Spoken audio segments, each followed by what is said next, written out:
112ാമത് അയിരൂർ ചെറുകോൽപ്പുഴ ഹിന്ദുമത പരിഷത്തിന് ഇന്ന് തുടക്കമാകും. വൈകിട്ട് 4-ന് ചിന്മയ മിഷൻ ആഗോള മേധാവി സ്വാമി സ്വരൂപാനന്ദ ജി മഹാരാജ് പരിഷത്ത് ഉദ്ഘാടനം ചെയ്യും. ചട്ടമ്പി സ്വാമികളുടെ സമാധി ശതാബ്ദി സ്മാരക പരിഷത്തായതിനാൽ വിപുലമായ പരിപാടികളാണ് ഇക്കുറി ഒരുക്കിയിരിക്കുന്നത്.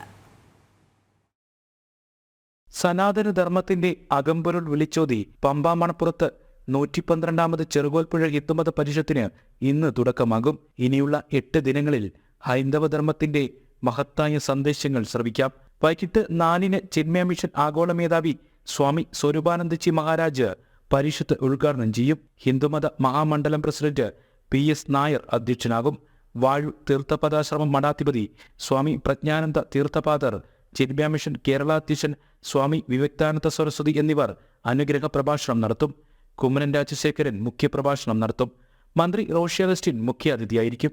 പമ്പാ തീരത്തെ പ്രത്യേക പദ്ധതിയും ഇരുകരകളെ ബന്ധിപ്പിക്കുന്ന താൽക്കാലിക പാലവും ഹിന്ദുമത പരിഷത്തിന് തയ്യാറായി കഴിഞ്ഞു. ഇത് 112ാമത് പരിഷത്താണ്. ചട്ടമ്പി സ്വാമി തിരുവല്ലയുടെ നാമധേയത്തിൽ നടക്കുന്നതാണ്.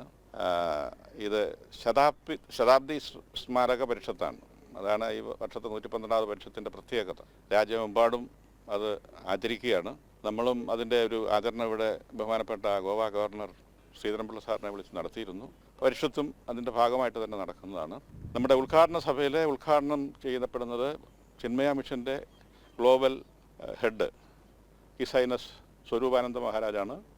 സമാപന സമ്മേളനത്തിൽ നമ്മുടെ ബംഗാൾ ഗവർണർ CV ആനന്ദബോസ് അവറുകളാണ്. രാഷ്ട്രീയ, സാംസ്കാരിക, സാമൂഹ്യ രംഗത്തെ പ്രമുഖർ 7 ദിവസം നീളുന്ന പരിഷത്തിൽ പങ്കെടുക്കും. 11-ാം തീയതി വൈകിട്ട് 4 മണിക്കാണ് സമാപന സമ്മേളനം നടക്കുന്നത്. പശ്ചിമ ബംഗാൾ ഗവർണർ CV ആനന്ദബോസ് സമാപന സമ്മേളനം ഉദ്ഘാടനം ചെയ്യും. ജനം, പത്തനംതിട്ട.